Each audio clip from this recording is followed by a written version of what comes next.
మన ఆత్మీయ తండ్రి దైవజ్ఞ లేసన్న గారు చెప్పేవాళ్ళు. ఆయన బాగుపడిన తర్వాత ఆ వయసులోనే ఆ డివైన్ జీల్ చూడండి,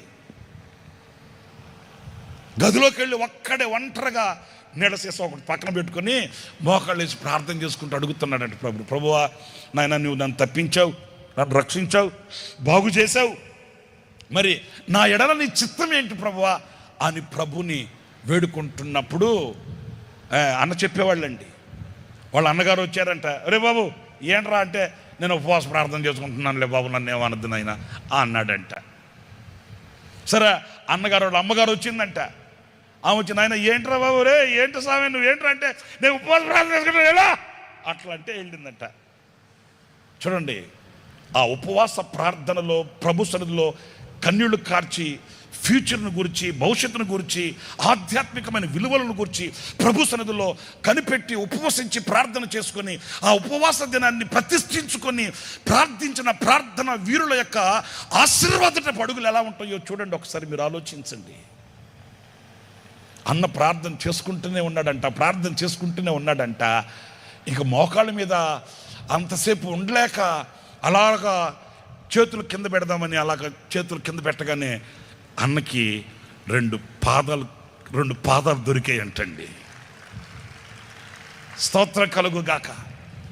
ఇది చప్పట్లు కొట్టడానికి మాత్రమే పరిమితం కాదు, మీరు చేసి చూడండి, నీ కన్నిటికి సమాధానం కలుగుతుంది, నీ సమస్యలకు పరిష్కారం దొరుకుతుంది, నీ వ్యవస్థలో అవస్థపడుతున్న నీ బ్రతుకుకు విముక్తి కలుగుతుంది. ఎప్పుడు ఎక్కడ ఎన్నడూ చూడని ఒక ఆశీర్వాదం మంచు వలె దిగుతుంది, వర్షము వలె కురుస్తుంది. ఆయన నీ ఎడల సంకల్పించిన నిత్య సంకల్పం. అలా రెండు చేతులు కింద పెట్టగానే రెండు పాదాలు దొరికాయట. బహుశా ఏసన్న గారి అన్నగారి వాళ్ళ అన్నగారే వచ్చాడేమోనని అన్నా అని తలెత్తాడంట.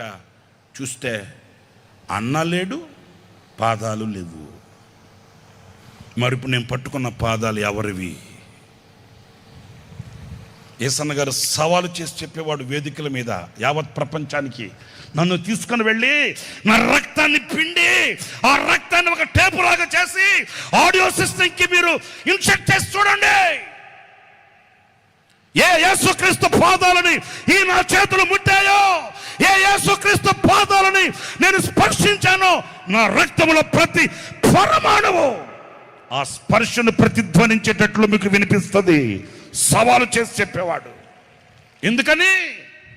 ప్రార్థనా వీరుని యొక్క స్పర్శది, ప్రార్థనా వీరుని యొక్క సాక్ష్యం అది, ప్రార్థనా వీరుని యొక్క విజయం అది.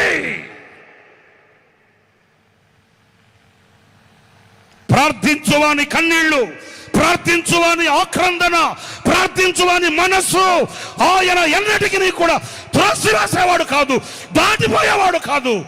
నిలిచి ఉత్తరమిచ్చి చెయ్యి పట్టి పైకి లేవనెత్తడానికి సిద్ధముగా ఉన్న దేవుడు ఒకే ఒక్కడు, ఆయన పేరే నజరేయుడైన యేసు.